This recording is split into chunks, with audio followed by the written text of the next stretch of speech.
آپ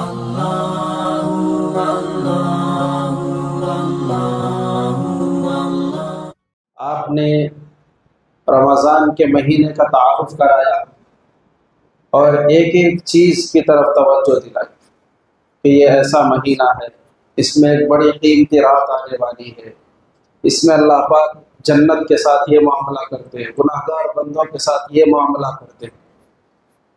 اور اسی سلسلے میں آپ صلی اللہ علیہ وسلم نے ایک بات یہ ارشاد فرمائی کہ دیکھو اس مہینے میں تم لا الہ الا اللہ کا کثرت سے ورد رکھو، یعنی کچھ کرنے کے کام بتائیں۔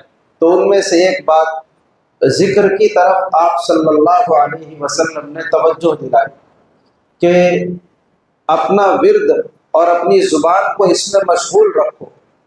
یوں تو آپ صلی اللہ علیہ وسلم نے عام حالات میں بھی لوگوں کو اس کی نصیحت فرمائی۔ ایک مرتبہ ایک صحابی نے نصیحت کرنے کے لیے گزارش کی تو اللہ کے نبی علیہ السلام نے فرمایا کہ لا یزال لسانک رطبا من ذکر اللہ، کہ تمہاری زبان ہمیشہ اللہ کے ذکر سے تر ہونا چاہیے، یعنی اللہ کے ذکر میں ڈوبی ہوئی ہونا چاہیے، یعنی اللہ کے ذکر میں مشغول ہونا چاہیے۔ تم کو ہمیشہ ذکر میں اپنے آپ کو مشغول رکھنے کی فکر کرنا چاہیے۔ اور اسی کو اللہ تعالیٰ نے قرآن کریم میں ایمان والے بندوں کی تعریف کے طور پر فرمایا کہ الذین یذکرون اللہ قیاما وقعودا وعلی جنوبہم، کہ اللہ کے خاص بندے، محبوب بندے وہ ہوتے ہیں جو ہمیشہ اللہ کا ذکر کرتے ہیں، یعنی اللہ کو یاد کرتے رہتے ہیں۔ کیسے؟ قیاما، کھڑے ہونے کی حالت، قعودا، بیٹھے بیٹھے، وعلی جنوبہم، اور اپنے پہلوؤں پر لیٹے ہوئے، یعنی آدمی کی تین ہی حالتیں ہوتی ہیں، یا کھڑا ہوتا ہے، یا بیٹھا ہوتا ہے، یا لیٹا ہوتا ہے۔ تو تینوں حالتوں میں یعنی سدا کا وہ اللہ کی یاد میں ڈوبا ہوا ہوتا ہے۔ تو اللہ تبارک و تعالیٰ ایسے بندوں کو بڑا پسند فرماتے ہیں، ان کی تعریف فرماتے ہیں۔ ذکر نام ہے کس کا؟ ذکر نام ہے یاد کا۔ اور یاد کس سے ہوتی ہے؟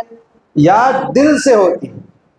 تو ذکر کی اصلیت تو یہ ہے کہ اپنے دل میں اللہ کو بٹھانا اور اپنے دل سے مولا کو یاد کرنا، اور اس کی شروعات زبان سے ہوتی ہے کہ جب بندہ اپنی زبان سے اللہ کو یاد کرنے لگتا ہے تو پھر اللہ کی یاد دل میں پیدا ہونے لگتی ہے، اللہ کی محبت دل میں پیدا ہونے لگتی ہے۔ اس لیے ذکر کا اللہ تعالیٰ نے جگہ جگہ حکم دیا ہے اور بار بار حکم دیا۔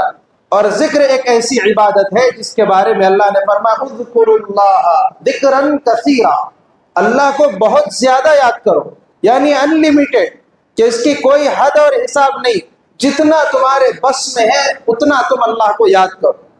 اور ذکر ایک ایسی عبادت ہے جس کے لیے اللہ تبارک و تعالیٰ نے کوئی کنڈیشن نہیں لگائی۔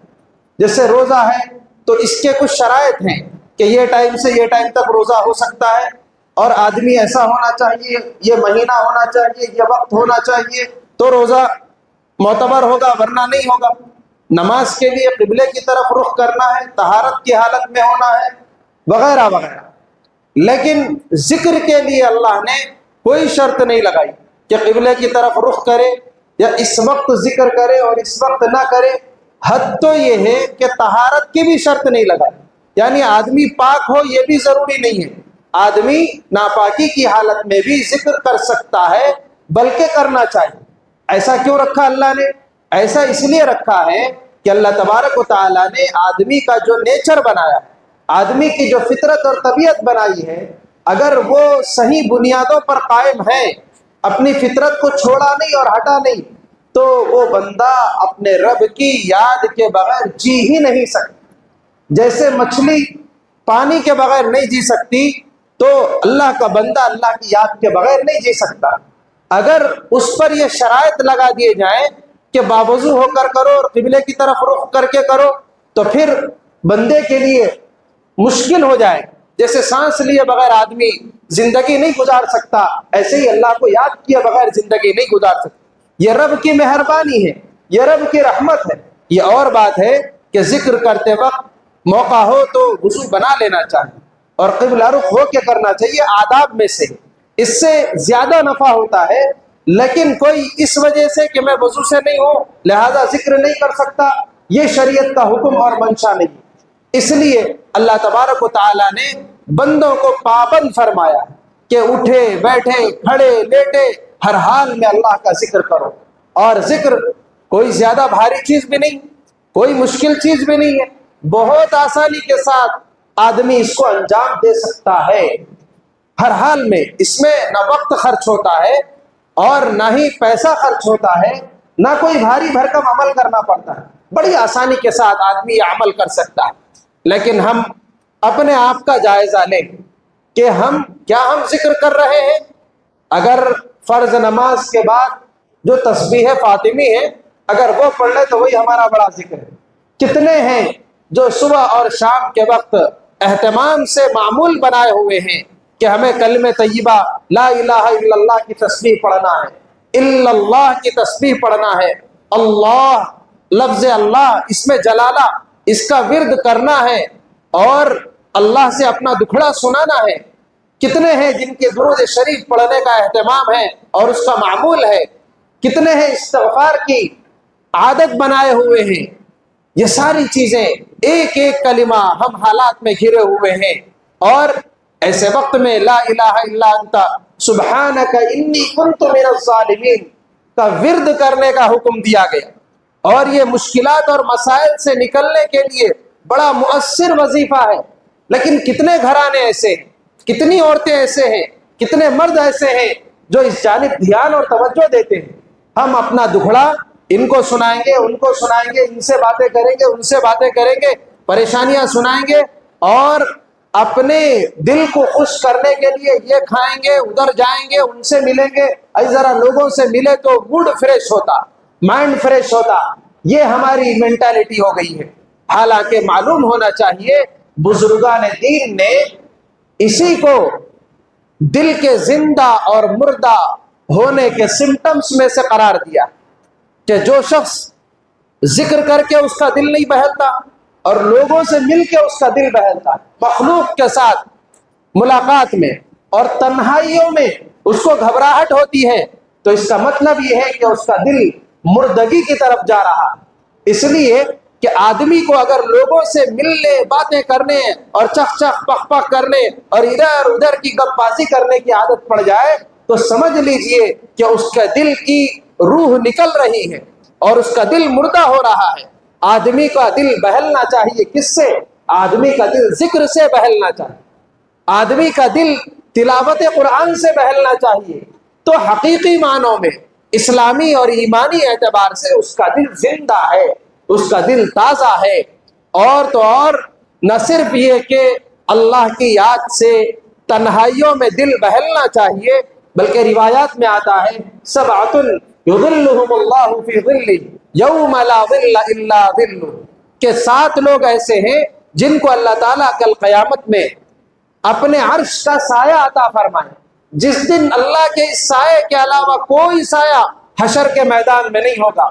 تو اس میں 7 آدمیوں کی لسٹ گنائی گئی، تو اس میں ایک نام یہ بھی ہے کہ رجل ذکر اللہ خالیا ففاضت عیناہ، کہ وہ آدمی جو تنہائی میں اللہ کو یاد کر کے رو پڑے، اللہ کی مہربانیوں کو یاد کرے، اللہ کیسے مہربان ہے، کیسے کریم ہے، انہوں نے کیا کیا ہمیں دیا ہے، زندگی، نعمت، صحت، عزت اور عقل، ہدایت، قرآن اور نبی کی امت میں پیدا فرمایا، ماں باپ، رشتہ دار، کھانے پینے، اچھے برے کی تمیز، کتنی چیزیں اللہ نے نہیں دی، سر سے لے کر پیر تک دم بدم اللہ کی نعمتیں ہم پر اتر رہی ہے۔ ان سب چیزوں کو سوچ کر یہ سوچے کہ میں کمینہ بندہ، میں کیا کر رہا ہوں، اللہ کی کتنی مان رہا ہوں، میں تو اپنے رب کے دشمن اور اپنے دشمن شیطان اور نفس کی مان رہا ہوں۔ تو تنہائی میں ہر بندے کا اللہ سے جو تعلق ہوتا ہے، ان باتوں پر غور کر کے جب وہ رو پڑتا ہے تو اللہ کو یہ رونا اتنا پسند آتا ہے، اتنا پسند آتا ہے کہ اس کو اللہ اپنا محبوب بنا لے، اور کل قیامت میں کوئی اور سایہ نہیں ہوگا، تو اس ذاکر بندے کو اللہ اعزاز کے طور پر خاص سائے میں جگہ عطا فرمائے۔ آپ کو معلوم ہونا چاہیے جب دھوپ بڑھ جاتی ہے تو اس وقت کسی اور چیز کی اہمیت نہیں ہوتی، اس وقت سب سے زیادہ اہمیت سائے کی ہوتی ہے۔ آدمی سڑک پہ چلتے ہوئے تیز دھوپ میں اگر کہیں گھنا درخت آ جائے تو ایک سیکنڈ کے لیے صحیح راحت محسوس کرتا ہے اور بڑی نعمت تصور کرتا ہے کہ تھوڑا سا سائے سے گزرنے کا موقع ملے۔ اور سوچے قیامت کا وہ نفسا نفسی کا عالم، وہاں کوئی کسی کو پوچھنے والا نہیں ہوگا، باپ بیٹے کو، میاں بیوی کو، بچے اپنے ماں باپ کو، اور بھائی بھائی کو، بہن کو، اور دوست دوست کو، کوئی کسی کو نہیں پوچھ رہا ہوگا، ایک نیکی کا کوئی روادار نہیں ہوگا۔ ایسی افراتفری کے عالم میں اللہ تبارک و تعالی جس سائے کا اعلان فرما رہے ہیں کہ جو بندہ تنہائیوں میں اللہ کو یاد کرے اور اس کی آنکھ سے آنسو بہ پڑے۔ ہم سوچے ہماری زندگیاں گزر رہی ہے، ہم 15 سال، 20 سال، 25 سال، 40 سال، اس سے آگے کی عمروں میں چلے گئے، ایسے لمحے ہماری زندگیوں میں کتنے آئے کہ ہم تنہائی میں اپنے مولا کو یاد کرتے بیٹھے اور ہماری آنکھوں سے آنسو جاری ہو گئے۔ اگر ایسا ہوا ہے تو ہم خوش نصیب ہیں، اور اگر نہیں ہوا ہے تو ہمیں ذکر کر کے اور ذکر کے ساتھ فکر بھی اپنی زندگی میں لانا چاہیے، اللہ کی قدرتوں پہ غور کرنا، تدبر کرنا، اس سے اللہ سے تعلق اور ریلیشن شپ بڑھتا ہے، تو اس کو بڑھانے کی ضرورت۔ لیکن ہائے کم بختی، ہائے شامت اعمال، ہم کدھر جا رہے ہیں؟ آج ہمارا نوجوان اور آج کے مسلمان، انہیں بھی تنہائی چاہیے، تنہائی نہیں چاہیے ایسی بات نہیں ہے، تنہائی ہونا ہے، لیکن تنہائی کے لیے بہت ایک خوبصورت لفظ چن لیا ہے کہ انٹرٹینمنٹ کے ساتھ، کہ اکیلے رہ کے کیا کروں، تھوڑا ٹائم پاس۔ اور ٹائم پاس کس کے ساتھ؟ نیٹ کے ساتھ، انٹرنیٹ کے ساتھ، کہ وہاں تنہائی ہو، میں ہوں اور میرا موبائل ہو، اور پھر اس پر ساری من مانی، واہیات، تباہیات، بے حیائی، اور کوئی سیریل دیکھ کر، کوئی کارٹونز دیکھ کر، کوئی گیم کھیل کر، اور کوئی جوئے میں مبتلا ہو کر، اور کوئی عیاشی، کوئی فحاشی، کوئی عریانیت، اور کوئی ننگے پن میں، بس ایسی تنہائی۔ بعض تو یہ چاہتے ہیں کہ کوئی نہ ہو، اور بعض یہ چاہتے ہیں کہ ہمارے اپنے ذوق کے ہو، یعنی فلم دیکھنے والے ہوں اور اسی طریقے سے سیریلز دیکھنے والے ہوں، تو ایسے اگر ہو تو چل جائے، باقی کوئی نہ ہو تو یہ بہت اچھا ہے۔ اور اگر گھر میں روک ٹوک کرنے والے ہیں تو بیڈ شیٹ بلینکٹ اوڑھ کے اس کے اندر موبائل چلائیں گے، اور اگر نہیں ہے تو ہر ایک کو پرائیویسی چاہیے۔ پرائیویسی کس لیے چاہیے؟ بس یہ منمانی کرنے کے لیے، دل کو اجاڑنے کے لیے، دل کی دنیا کو برباد کرنے کے لیے، ویران کرنے کے لیے، دوسرے لفظوں میں اللہ سے بغاوت کرنے کے لیے، اللہ کو دل دکھانے کے لیے، اپنا دل اجاڑنے کے لیے، اور مولا کو جو کریم ہے، جو مہربان ہے، جو غفار ہے، جو قہار اور جبار بھی ہے، ایسے رب کو اس کے غصے کو دعوت دینے کے لیے تنہائیاں چاہیے، اور اس میں مگن ہے۔ اب نہ ماں اچھی لگ رہی ہے، نہ باپ، نہ بھائی سے بات کرنا چاہ رہے، نہ کسی اور رشتہ دار سے، بس بیوزی ہے، رات رات جاگ رہے ہیں، اور اسی میں اپنا وقت، اپنی صحت، اپنی صلاحیتیں سب کچھ برباد کر رہے ہیں۔ یعنی یہ دجالی فتنوں کا دور ہے، ہمیں کس میں مشغول ہونا چاہیے اور ہم کس میں مشغول ہو گئے۔ آج ہمارے گھروں میں بڑی، جس کے پاس 4 پیسے آ جائے تو بڑی اسکرین لا کے لگا دیں گے، اور سب بیٹھ کر اجتماعی طور پہ دیکھیں گے، کارٹونز دیکھیں گے، اور یہ دیکھیں گے، وہ دیکھیں گے، لیکن سب مل کر کے کبھی اللہ کا ذکر نہیں کریں گے، گھروں میں ذکر کے حلقے نہیں۔ حالانکہ حضور اکرم صلی اللہ علیہ وسلم نے فرمایا، اذا مررتم بریاض الجنہ فرتعوها، جب تم جنت کے باغات سے گزرو تو خوب جی بھر کے سیر ہو کے چرو۔ صحابہ نے پوچھا، وما ریاض الجنہ، جنت کے باغات کیا ہیں یا رسول اللہ؟ فرمایا، حلق الذکر، ذکر کے جو حلقے، ذکر کی جو محفلیں ہیں، یہ جنت کے باغات ہیں۔ جب تم وہاں گزرو تو تمہاری کیفیت ویسے ہی ہو جانا چاہیے جیسے باغ میں جا کے آدمی کی طبیعت مست ہو جاتی ہے، تو ذکر کی محفل میں آدمی کی طبیعت مست ہو جانا چاہیے۔ اور وہاں جانے کے بعد جانور بھی چارے کو دیکھ کر اتنا مشغول ہو جاتا ہے، اسے ڈنڈے مار کے ہٹانا پڑتا ہے کہ بس اب نکلو، اب چلو۔ تو تمہاری بھی یہ کیفیت ہو جانا چاہیے کہ باہر کی کوئی چیز کا تمہیں دھیان نہیں ہونا چاہیے۔ یہ ساری چیزوں کو اللہ کے نبی صلی اللہ علیہ وسلم نے مثالیں دے دے کے سمجھایا، اور ہم مسلمان ہیں کہ ہم بوران ہیں اور ہم کو یہ ہو رہا ہے، ہم ٹینشن میں ہیں، ہم ڈپریشن میں ہیں، اور ہم یہ گولی کھا رہے ہیں، وہ دوا کھا رہے ہیں، اور وہ پارک کو جا رہے ہیں، وہ پکنک کی ترتیب بنا رہے ہیں، لیکن اگر نہیں کر رہے ہیں تو ہم روحانی اعتبار سے اپنے دل کو نارمل کرنے کی فکر نہیں کر رہے۔ ذکر کرنے سے دل میں نور پیدا ہوتا ہے، ذکر کرنے سے شیطان بھاگ جاتا ہے۔ ذکر یہ غفلت کی ضد ہے، جو ذاکر ہوگا وہ غافل نہیں ہوگا، جو غافل ہوگا وہ شیطان کا نشانہ بن جائے گا، شیطان کا نوالا بن جائے گا۔ روایات میں آتا ہے کہ شیطان آدمی کے کاندھے پر بیٹھا ہوا ہوتا ہے اور سوڈ کو انسان کے دل پر لگانے، انجیکشن دینے کے لیے تیار ہوتا ہے، اور جیسے ہی دیکھتا ہے کہ بندہ ذکر سے غافل ہو گیا تو فوراً وہ اپنا کام شروع کر دیتا ہے اور دل میں وسوسے ڈالنا شروع کر دیتا ہے۔ اس لیے ذکر کوئی معمولی چیز نہیں، غیر معمولی دولت کا نام ہے۔ ذکر کرنے سے قرآن پڑھنے میں دل لگتا ہے، ذکر کرنے سے نماز کا اہتمام کی توفیق ملتی ہے، ذکر سے دعاؤں میں دل لگتا ہے، ذکر کرنے سے خیر خیرات کی توفیق ملتی ہے، ذکر سے آدمی کے اخلاق بہتر رہتے ہیں، ذکر سے آدمی کے اندر انرجی اور پھرتی رہتی ہے۔ ذکر بے شمار فائدے اپنے اندر رکھتا ہے، دنیاوی بھی اور اخروی بھی۔ لیکن افسوس کی بات ہے کہ نہ ہم نے ذکر سیکھا۔ ذکر کے درجات ہیں، ذکر کے مراتب ہیں، ذکر سیکھنے کی چیز ہے۔ ذکر زبان سے بھی ہوتا ہے جسے ذکر لسانی کہتے ہیں، ذکر دل سے بھی ہوتا ہے جسے ذکر قلبی کہتے ہیں، ذکر اعضاء و جوارح سے بھی ہوتا ہے، اور یاد ایسی ہوتی ہے کہ جب بندہ خدا کو یاد کرتا ہے تو خدا کے غیر کو بھول جاتا ہے۔ یہ ساری چیزیں ہیں، اور اللہ نے جب بندوں کو حکم دیا فَاذْكُرُونِي أَذْكُرْكُمْ، کہ تم مجھے یاد کرو، یعنی میری یاد میں تم ڈوب جاؤ تو پھر میں تمہیں یاد کروں گا، کہ اللہ کی لسٹ میں آنے کا ایک طریقہ ہے۔ ہم نے ذکر کو سمجھا نہیں، اور یہ جو موٹے موٹے معمولات ہیں اس جانب بھی ہماری توجہ نہیں۔ ہر کوئی فون مینٹین کر رہے ہیں، اس میں پروگرامز دیکھ رہے ہیں اور ان سے گپ شپ کر رہے ہیں۔ یہ دل کے مردہ ہونے کی علامت، دل کے زندہ ہونے کی علامت یہ ہے کہ ذکر میں ہمارا دل لگے، ذکر سے ہمارے دلوں میں اور طبیعتوں میں بشاشت پیدا۔ اس لیے یہ مبارک مہینے میں ہمیں کوشش کرنا چاہیے، ہم اگر طے کر لیں تو ہم تراویح پڑھ کے گھر جاتے ہوئے بجائے ادھر ادھر کی باتیں کرنے کے سبحان اللہ ذکر کرتے ہوئے ہم جا سکتے ہیں۔ کچھ نہیں، صرف اللہ۔ اللہ کیسا پیارا نام ہے کہ اس میں ہم اللہ کو اپنا دکھڑا سنا سکتے ہیں۔ کیا کیا ہمارے حالات ہیں، دنیا والے وہ خود بھکاری ہیں، محتاج ہیں، قلاش ہیں، مجبور ہے، وہ کیا ہماری ضرورت کو پوری کریں گے؟